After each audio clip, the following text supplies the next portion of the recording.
نحمده ونصلي على رسوله الكريم اما بعد فاعوذ بالله من الشیطان الرجیم بسم اللہ الرحمن الرحیم۔ عزیز طلباء، السلام علیکم۔ آج ہم سورۃ الاحزاب کی آیت نمبر 1 تا 4 کا ترجمہ اور ایک مشقی سوالات پڑھیں گے جماعت دہم کے لیے۔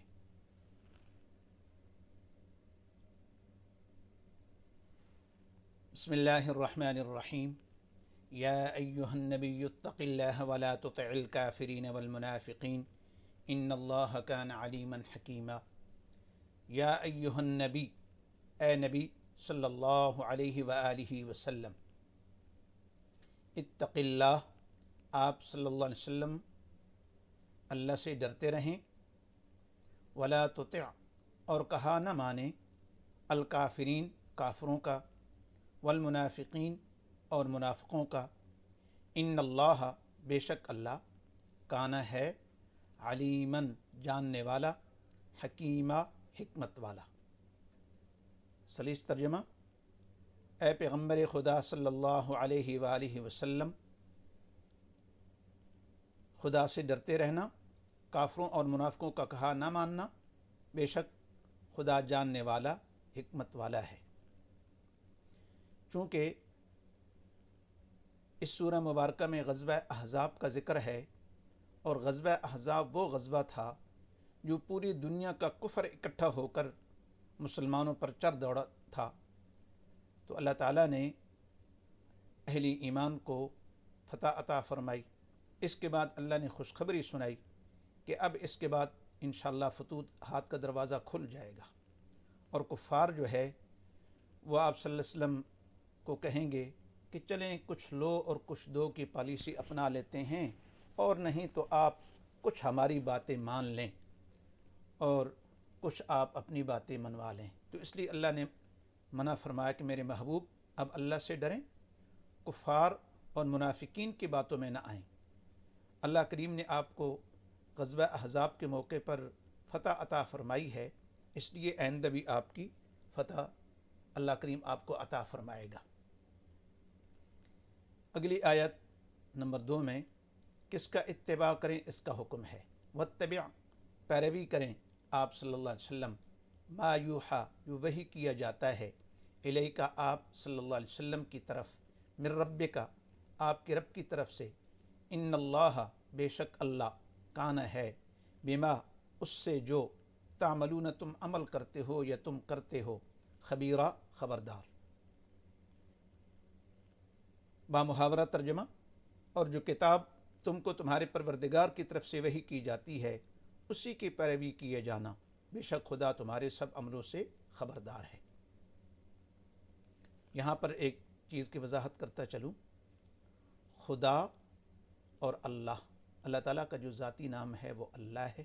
خدا بھی ہم کہہ سکتے ہیں، ہماری کتابوں میں اور بہت ساری جگہوں پر آیا ہے، لیکن اللہ تعالیٰ کا جو ذاتی نام ہے نا، اس میں اللہ، وہ بڑا عظیم ہے، کیونکہ لفظ خدا جو ہے اس میں اگر الف ہٹا دو تو خود بن جائے گا، معنی میں تبدیلی آ جائے گی، لیکن لفظ اللہ ایسا عظیم الشان ہے کہ لفظ اللہ الف، 2 لام اور ہا، 4 لفظ سے بنا ہے۔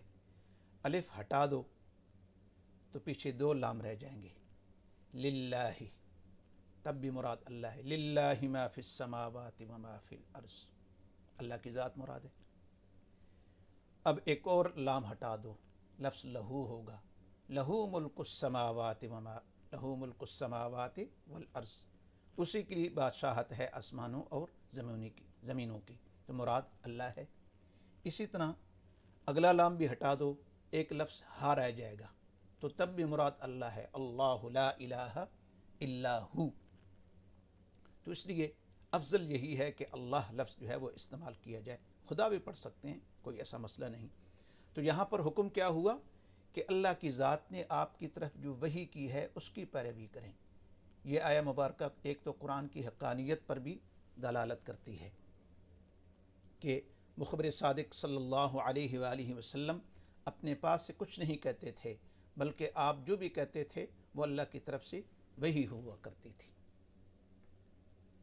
آیت نمبر 3 میں فرمایا وتوکل علی اللہ وکفی باللہ وکیلا، وتوکل بھروسہ رکھیں آپ صلی اللہ علیہ وسلم، علی اللہ اللہ پر، وکفا اور کافی ہے، باللہ اللہ، وکیلا کارساز، خدا پر بھروسہ رکھنا، خدا ہی کارساز کافی ہے، یعنی اللہ کی ذات پر بھروسہ رکھیں، اللہ ہی کارساز کافی ہے۔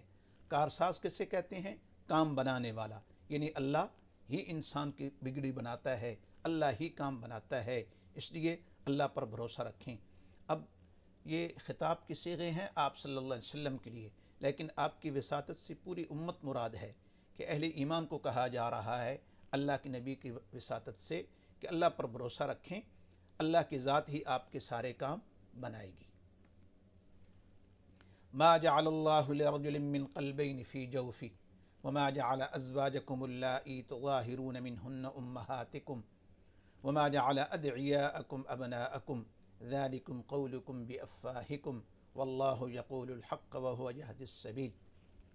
یہاں پر اللہ کریم نے ایک اور مسئلہ بیان فرما رہے ہیں، وضاحت میں عرض کروں گا۔ ما جعل نہیں بنائے اللہ نے، لرجل کسی آدمی کے لیے، من قلبین دو دل، دو قلب، فی جوفی اس کی سینے میں، وما جعل اور نہیں بنایا، ازواجکم تمہاری بیویاں، اللائی وہ جنہیں، تظاہرون تم ماں کہہ بیٹھتے ہو، منہن اس سے انہیں، امہاتکم تمہاری مائیں، وما جعل اور نہیں بنایا، ادعیاءکم تمہارے منہ بولے بیٹے، ابناءکم تمہارے بیٹے، ذالکم یہ تم،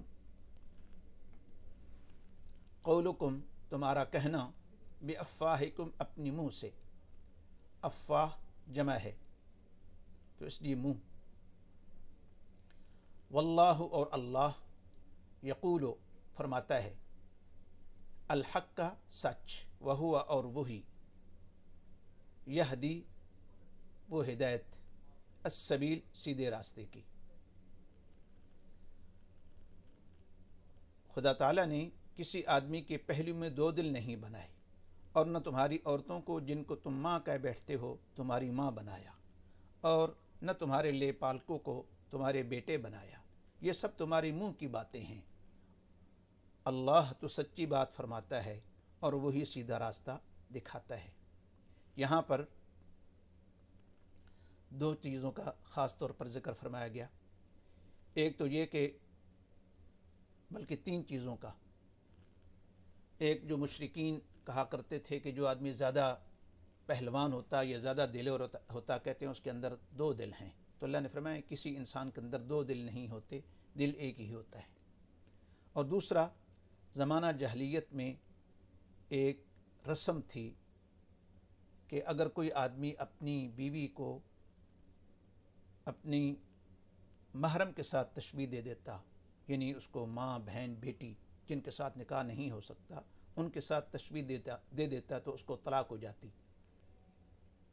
تو اسلام جب آیا تو ایک صحابی تھے حضرت اوس بن صامت خزرجی رضی اللہ عنہ، تو انہوں نے اپنی بیوی خولہ بنت ثعلبہ سے ناراض ہو کر کہہ دیا، انت علی کظہر امی، تو میری ماں کی طرح ہے، تیری پیٹھ میری ماں کی طرح ہے۔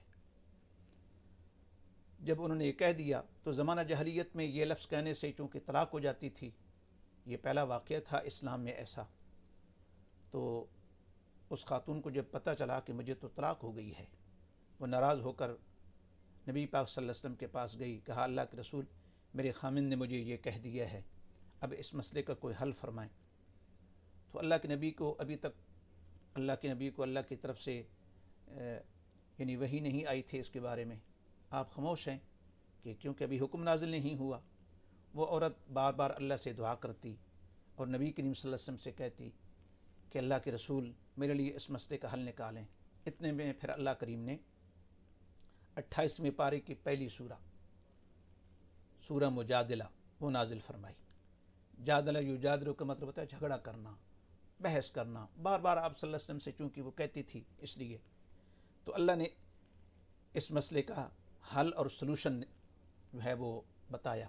زمانہ جاہلیت میں تو اس کا کوئی حل نہیں تھا۔ اسلام نے اس کا حل بتایا کہ اگر کوئی ایسا کہے گا وہ طلاق تو ہو جائے گی زہار کی شکل میں، لیکن اس کا حل یہ ہے کہ جو یہ کہنے والا ہے وہ یا تو 60 مسکینوں کو کھانا کھلائے، یا 2 مہینوں کے لگاتار روزے رکھے، یا غلام آزاد کرے۔ اب چونکہ شریعت مطہرہ قیامت تک کے لیے ہے، صدر اسلام میں شروع میں بار بار جو اس قسم کے مسائل آتے ہیں اس میں غلام آزاد کرنے کا حکم ہے۔ مثلا قرآن میں آتا ہے جو آدمی جھوٹی قسم اٹھا لے تو غلام آزاد کرے، یا 3 روزے رکھے، یا 10 مسکینوں کو کھانا کھلائے، یا ان کو کپڑے پہنائے، یہ کفارہ ہے قسم کا۔ اسی طرح زہار کا بھی کفارہ کہ غلام آزاد کرے، نہیں کر سکتا 10 مسکینوں کو 60 مسکینوں کو کھانا کھلائے، اور اگر یہ بھی نہیں کر سکتا تو پھر 60 روزے لگاتار رکھے، پھر اس کے بعد وہ ازدواجی زندگی گزار سکتے ہیں۔ تیسرا مسئلہ یہ بیان فرمایا کہ جو تمہارے منہ بولے بیٹے ہیں، لے پالک کہتے ہیں منہ بولے بیٹے، لے پالک منہ بولے بیٹے جو ہیں وہ حقیقی بیٹوں کی طرح نہیں ہیں۔ عرب میں بچوں کا نام مفرد نہیں ہوتا تھا، بلکہ باپ کے نام کے ساتھ نام لیا جاتا، عبداللہ بن عمر، عبداللہ بن عباس۔ تو اسی طرح نبی اکرم صلی اللہ علیہ وسلم نے حضرت زید بن حارثہ رضی اللہ عنہ کو منہ بولا بیٹا بنا لیا تھا۔ تو جب منہ بولا بیٹا بنایا تو لوگوں نے حضرت زید کو زید بن محمد کہنا شروع کر دیا تھا۔ تو اس لیے اللہ تعالیٰ نے منع فرمایا کہ جو منہ بولے بیٹے ہیں وہ حقیقی بیٹوں کی طرح نہیں ہیں، وہ قیامت تک کے لیے اسی طرح ہیں۔ جیسے ہمارے یہاں بھی کوئی لوگ اپنے عزیز سے کوئی بچہ لے لیتے ہیں، اس کو اپنا بیٹا بنا لیتے ہیں، اپنی اولاد نہ ہو تو کسی کو اپنا بیٹا بنا لیا۔ تو ڈاکومنٹیشن میں اگر وہ نام اپنا لکھوا بھی دیتے ہیں تو اللہ کے ہاں ایسا نہیں ہے۔ اللہ تعالیٰ کے ہاں تو یہی حکم ہے کہ جس کا جو بیٹا ہے نام اسی کا چلے گا۔ ہاں منہ بولا بیٹا بنا لیا، ٹھیک ہے، اس کو بیٹا بنا لیا، بیٹوں جیسے اس کے ساتھ سلوک کیے جا رہے ہیں، لیکن شرعی لحاظ سے منہ بولا بیٹا جو ہوتا ہے وہ حقیقی بیٹوں کی طرح نہیں ہے، بلکہ اس کو وہ حقوق حاصل نہیں جو حقیقی بیٹوں کو حاصل ہوتے ہیں یا حقیقی اولاد کو حاصل ہوتے ہیں۔ آگے مشقی سوالات میں سے پہلا سوال، سورہ احزاب کی ابتدا میں رسول اللہ صلی اللہ علیہ وسلم کو کن باتوں کی تلقین کی گئی؟ تو پہلی 2 آیتوں میں فرمایا کہ اے پیغمبر صلی اللہ علیہ وسلم خدا سے ڈرتے رہنا، کافروں اور منافقوں کا کہا نہ ماننا۔ پہلا حکم اللہ سے ڈرنا، دوسرا حکم کافروں اور منافقوں کا کہا نہ ماننا۔ بے شک خدا جاننے والا حکمت والا ہے۔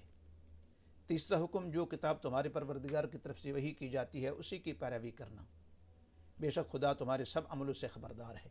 اور چوتھا خدا پر بھروسہ رکھنا، کیونکہ خدا ہی کارساز کافی ہے۔ تو گویا سورہ احزاب کے ابتدا میں مخبر صادق صلی اللہ علیہ وآلہ وسلم کو اللہ تعالیٰ نے 4 چیزوں کا حکم دیا۔ پہلا حکم اتق اللہ، اللہ سے ڈریں۔ دوسرا حکم ولا تطع الکافرین والمنافقین، کفار اور منافقین کی باتیں نہ مانیں۔ تیسرا حکم اتبع ما یوحی الیک، جو اللہ نے آپ کی طرف وحی کی ہے اس کی پیروی کریں۔ اور چوتھا حکم اللہ پر بھروسہ کریں۔ اللہ تعالیٰ کی ذات سے دعا ہے اللہ کریم ہمیں یقین نصیب فرمائے، قرآن کریم کو پڑھنے، سمجھنے اور عمل کرنے کی توفیق عطا فرمائے۔ وآخر دعوانا ان الحمد للہ رب العالمین۔